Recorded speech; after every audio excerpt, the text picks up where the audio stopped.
Bom, gente, continuando então a nossa aula, agora na parte 2. Aqui a gente vai continuar então com os conceitos básicos, tudo bem? Fontes de luz. O que são fontes de luz? São aquelas fontes que ou produzem luz ou refletem luz. Elas podem ser de dois tipos: fonte de luz primária ou fonte de luz secundária. Fontes de luz primária se subdividem novamente. As fontes de luz primária, elas se dividem em incandescentes ou luminescentes. As incandescentes são aquelas que emitem luz por elevada temperatura. Esse é o caso, por exemplo, do Sol. O Sol a gente sabe que ele é muito quente. E aí, devido ao calor, elevada temperatura dele, devido às reações que ocorrem ali dentro do Sol, a gente tem que ele é uma fonte ele emite luz e a gente classifica ele como sendo uma fonte de luz primária do tipo luminescente. Uma vela, por exemplo, também seria uma fonte de luz primária luminescente, porque o calor proveniente da combustão da vela faz com que aquela substância emita luz. Bom, outro tipo que a gente tem aqui são as luminescentes. As fontes de luz luminescentes são aquelas que não emitem luz por aumento de temperatura, mas sim por reações químicas. Elas são subdivididas novamente em duas: aquelas fluorescentes e aquelas fosforescentes.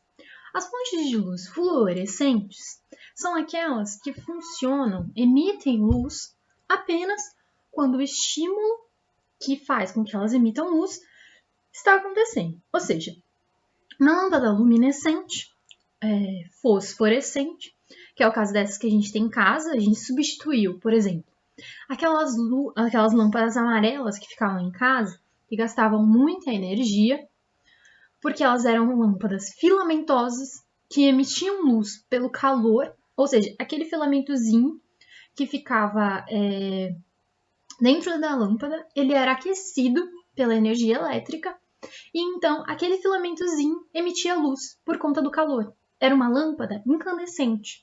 Essas que a gente usa em casa agora, não sendo as de LED, elas são lâmpadas fluorescentes, ou seja, elas emitem luz por reações químicas que ocorrem nos elementos componentes dessas lâmpadas. Então, elas são fluorescentes. Por que elas são fluorescentes? Elas são chamadas fluorescentes porque elas só funcionam enquanto o estímulo está sendo feito naquelas lâmpadas. Ou seja, as lâmpadas fluorescentes, elas só emitem luz desde que elas estejam, por exemplo, ligadas ao bocal e a lâmpada acesa no interruptor. Então, só quando a corrente chega nelas, estimula os componentes dessas lâmpadas e então os componentes dessas lâmpadas emitem luz, tá? E já as fosforescentes, elas são diferentes. Por que elas são diferentes? Elas também emitem luz a partir de reações químicas, mas, diferente das fluorescentes, mesmo quando o estímulo luminoso ele cessa, o estímulo excitatório das substâncias delas, ele cessa, elas continuam emitindo luz. Ou então, elas pegam esse estímulo, por exemplo, luminoso, armazenam, e assim que ele para de ser estimulado, né, assim que elas param de ser estimuladas, elas começam a emitir luz. É o exemplo, por exemplo, desses interruptores de lâmpadas, de ponteiros de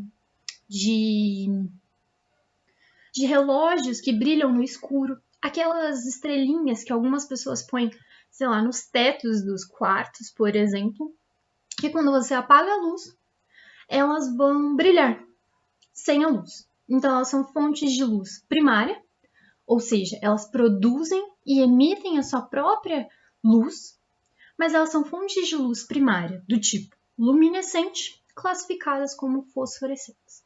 Primárias, luminescentes, fosforescentes. Todas as fontes de luz primária, então, emitem sua própria luz.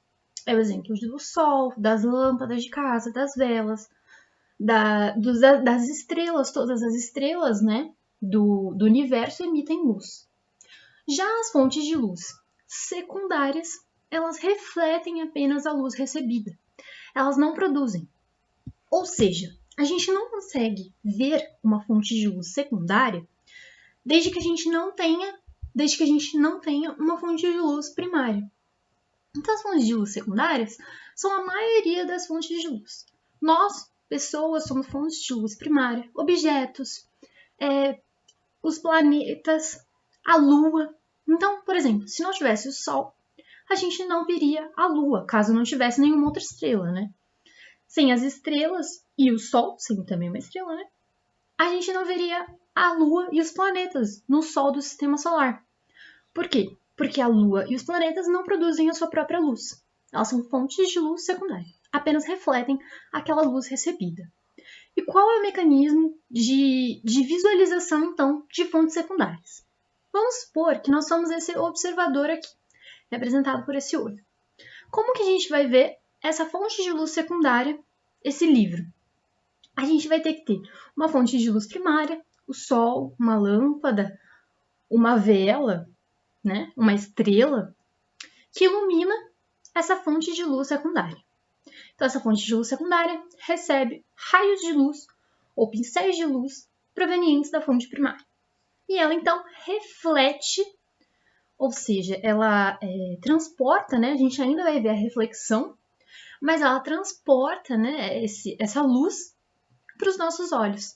Assim que a gente recebe essa luz proveniente da fonte secundária, mas que na verdade só é refletida na fonte secundária, mas foi produzida na fonte primária, a gente tem a recepção dessa luz, faz com que a gente veja a fonte secundária. Ok? Continuando então, a gente tem os princípios da ótica geométrica. Os princípios da ótica geométrica, eles são basicamente 3. Às vezes caem exercícios teóricos relacionados a esses princípios. E alguns fenômenos ondulatórios e ópticos, né? Portanto, a gente utiliza desses princípios como justificativa. O primeiro deles, a gente pode falar da reversibilidade do raio de luz. Como assim da reversibilidade do raio de luz? Quando um raio de luz ele percorre uma trajetória, seja ela retilínea, né? Seja ela como a trajetória anterior, ela vem retilinamente para a fonte de luz, é refletida e chega no observador. É verdade, segundo o princípio da reversibilidade do raio de luz, que o raio de luz, esses raios de luz, poderiam fazer o caminho inverso. Então, no sentido oposto, né? Saindo daqui e chegando aqui. Ok? Então, essa é a reversibilidade do raio de luz. A gente já vai ver exemplos mais para frente. Propagação retilínea da luz. A propagação retilínea da luz diz que a luz se propaga em linha reta. É o princípio do raio de luz, né? Uma linha orientada. Então, esse daqui a gente já viu desde o comecinho. Eles são bem simples, os princípios. A independência do raio de luz quer dizer o quê? Que um raio de luz, assim que ele se cruza com outro raio de luz, ele não sofre interferência, ou seja, ele não sofre mudança nas suas propriedades. Então, um raio de luz amarelo, mesmo que ele cruze com um raio de luz verde, ele vai continuar amarelo depois do cruzamento. Ele não sofre mudança nas suas composições. E o que é interessante notar? Aonde a gente utiliza esses 3 princípios.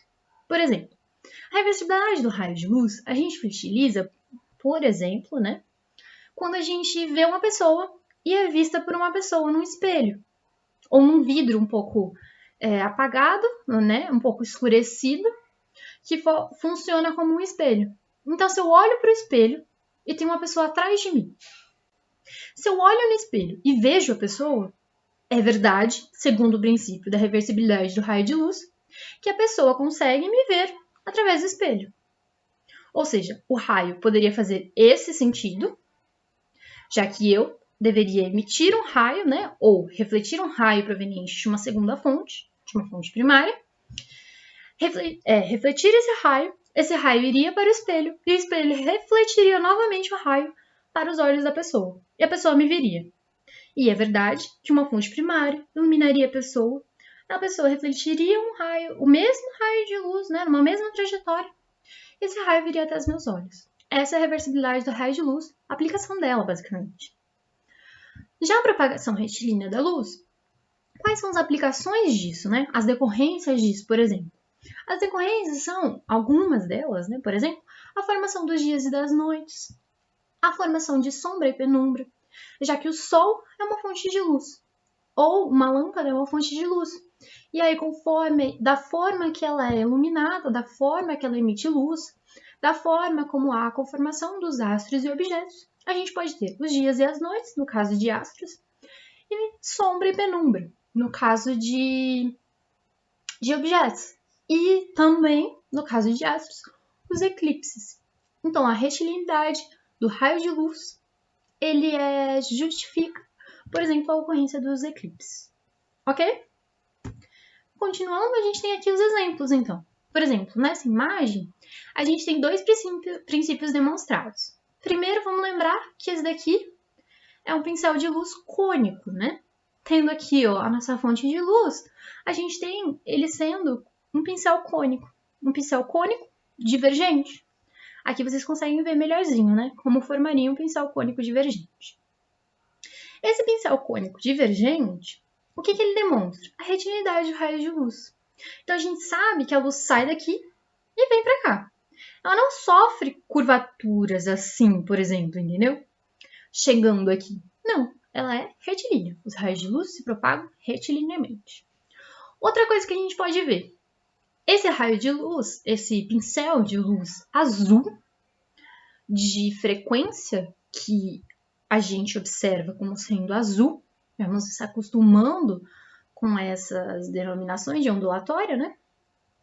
Esse raio de luz, ele sai azul da fonte inicial, cruza com um raio vermelho, mas após o cruzamento, ele continua azul. Então, não houve mudança das suas propriedades. O que a gente pode dizer, então? Que aqui nessa imagem a gente vê a demonstração, por exemplo, da propagação retilínea da luz e da independência do raio de luz. Já desse outro nosso lado aqui, o que eu queria mostrar para vocês? A reversibilidade do raio de luz. Então, se um raio de luz faz esse caminho, supondo aqui espelhos ou superfícies refletoras, né? A gente teria a possibilidade do raio de luz fazer o mesmo caminho inverso. E onde a gente utiliza isso? Olha lá, uma pessoa, uma moça num carro, olhando para o retrovisor, enxerga a criança. A criança, olhando para o retrovisor ou para o espelho, enxerga a mãe, né? A pessoa que está dirigindo o carro. É aí que a gente pode aplicar, por exemplo, um exemplo da aplicação da reversibilidade do raio de luz. Tranquilinho? Continuando então. O que eu tinha falado para vocês sobre a justificativa da sombra e da penumbra. Como que a gente faz para construir a sombra e penumbra? Como que elas ocorrem, né? Por que elas ocorrem? Elas ocorrem porque a luz se propaga retilineamente. Como assim, Cacá? Então, a luz vai sair aqui ó, de uma fonte pontual e eu tenho uma bola na frente. A luz não atravessa a bola, ela vai iluminar somente os espaços que não contêm a bola, né? Então, se a luz fizesse uma curva, ela sairia daqui, contornaria a bola e vinha para cá. A gente não teria formação de sombra. Mas o que é a sombra? A sombra é quando não tem a iluminação de um lugar. O que é a penumbra? É quando há uma iluminação parcial daquele lugar. E qual a diferença? A sombra, ela é formada tanto quando a gente tem fontes pontuais, que são aquelas fontes pequenas, quanto quando a gente tem fontes extensas, que são fontes maiores. Por exemplo, o Sol é uma fonte extensa. Aquelas lâmpadas compridinhas que a gente tem, às vezes em supermercados ou escolas, que elas são bem compridinhas, no próximo slide eu vou mostrar para vocês, elas podem ser consideradas fontes extensas também. Beleza? E aí, como a gente faz para representar na ótica a formação de sombras? Bom, eu trouxe para vocês tanto essa representação para ficar mais factível, né? Quanto essa daqui. Geralmente a gente usa essa. A gente tem em sombra, formação somente de sombra. A gente tem uma fonte de luz pontual, uma fonte de luz pequena, que emite vários raios em inúmeras direções, ok? Quais nos interessam? Aqueles raios que vão tangenciar o objeto, ou seja, vão passar bem rente ao objeto e vão parar no anteparo. Anteparo é todo lugar que eu coloco atrás para ver onde forma a sombra. Geralmente a gente tem uma lâmpada, uma mesa e embaixo o chão. O chão seria o meu anteparo, formado sombra, né? Por conta da mesa, ok? Tá, então como eu formo? Eu vou passar um raio tangenciando as bordas do objeto ou do obstáculo. E aí, a região que eu não consigo passar raios, por exemplo, aqui viria um raio, aqui viria um raio, mas ele não consegue atravessar o objeto. Então, nessa região aqui embaixo, no chão ou no anteparo, a gente teria formação de sombra, já que não há iluminação. Como seria a formação de penumbra? A formação de penumbra eu vou mostrar para vocês mais especificamente no outro slide, tudo bem? Mas aqui a gente pega, por exemplo, uma fonte extensa que pode ser considerada como sendo formada por várias fontes pontuais. Então, a mesma coisa que a gente faz numa fonte pontual, a gente vai fazer numa fonte extensa, só que nas suas duas extremidades, já que todos os pontos do intervalo dela seguiriam o mesmo caminho. Elas são as extremidades e elas qualificam a formação da sombra e da penumbra. Então, bastando analisar os dois pontos extremos daquela fonte extensa, já basta pra gente para saber aonde é a formação de sombra e aonde é a formação de penumbra. Para vocês olharem a diferença de sombra e penumbra. Geralmente, a sombra é mais escura e a penumbra é um pouquinho mais clara. Tudo bem? Obviamente que a formação de sombra e penumbra, toda a região que não há luz, né? Mas geralmente eles representam apenas eles querem saber apenas do anteparo, né? Apenas, por exemplo, do chão ou aqui da parede, né? Vai. Então vamos ver como a gente construiria, por exemplo, essa formação, né? De fontes extensas. Então vamos supor que a gente tem uma fonte extensa. É dessa lâmpada aqui que eu estava tentando falar para vocês. Essa lâmpada a gente poderia considerar ela como sendo uma fonte extensa. E a gente pega um obstáculo ou um objeto, né? Diríamos, por exemplo, imaginem uma lâmpada no teto, uma mesa. Ok, as escalas estão distintas, mas também as escalas de proximidade também estão distintas. Então, imaginem, por favor, considerem um pouco a escala. Um obstáculo e um chão, ou seja, um anteparo. Vamos imaginar uma lâmpada, uma mesa e um chão. Ok. Como que eu faço com a K, então, para saber onde é a formação de sombra e onde é a formação de penumbra? Ok, então a gente separa em A e B, A sendo uma extremidade dessa fonte e B sendo a outra extremidade dessa fonte. Esse ponto A, essa fonte pontual A, ou seja, um pedaço dessa fonte extensa, promoveria vários raios de luz em distintas orientações. Contudo, qual raio de luz que nos interessa? Como a gente viu anteriormente, aquele raio de luz que tangencia, ou seja, passa rente ao obstáculo e vai parar no anteparo. Esse raio de luz. Qual outro raio de luz que a gente precisa analisar para ver a formação de sombra e penumbra? O próximo raio de luz que tangencia, só que do outro lado. Ok, se fosse uma fonte pontual, a gente pararia aqui. Esse meio aqui seria de sombra e aqui seria uma região totalmente iluminada, né? Porque os raios de luz que saem com uma angulação maior, ó, todos eles vêm para cá, né? E os raios de luz que vêm com uma angulação um pouquinho menor aqui, eles bateriam no obstáculo e seriam impedidos de continuar sua trajetória para baixo. Já os que fossem maiores do que esse aqui, né? Mais afastados desse, também conseguiriam iluminar o obstáculo. Um pouquinho mais para lá, né? Mas conseguiriam iluminar o obstáculo. Ok, então agora a gente analisa o próximo ponto, o ponto B. E a gente faz a mesma coisa. Os raios de luz que tangenciam esse obstáculo. Aqui tá meio afastadinho, mas considerem que tá juntinho, tá bom, gente? Não sei o que aconteceu. Bom, então os que tangenciam. E aí, imaginem que não tem a parte amarela. Essa região todinha aqui, ó, seria uma região de sombra. Porque os raios de luz que iluminariam ela, eles batem no obstáculo e são impedidos de passar. E os raios de luz que saem com uma angulação maior, iluminariam o anteparo. Beleza? Tá, então como eu sei então onde tem a formação de sombra e onde tem a formação de penumbra? O que eu falei? A sombra é a região que não vai receber nenhum tipo de iluminação. Para A região que não vai receber nenhum tipo de iluminação seria essa região. Mas para B, a região é outra, né? É daqui até aqui. Então, fica mais complicado de analisar. Como que a gente analisa? Aonde tem a iluminação efetiva. Considerando que todo raio que sai com uma maior inclinação ilumine todos os pontos do anteparo depois desse raio que tangencia, a gente teria toda essa região aqui como sendo uma região iluminada por A. E do outro lado, a mesma coisa. Toda essa região aqui iluminada por A. Mas para B é diferente essa região, né? Para B, essa regiãozinha aqui desse lado que seria iluminada. E do outro lado seria outra região, por conta da localização dessas fontes. Tá, então aonde vai ter sombra? Esse lugar aqui, ó, que não tem nenhuma indicação de cobrinha, que seria a indicação das áreas iluminadas, não tem nenhuma, nem de A, nem de B. E dos outras fontes que estão aqui no meio, né? Dos outros pontos dessa fonte senso que estariam no meio, também não teria nenhuma indicação. Portanto, essa região seria a região de sombra, certo? Região de sombra sem nenhuma iluminação. Essa região aqui, ela seria uma região que recebe iluminação apenas de A. Só tem A aqui, ó.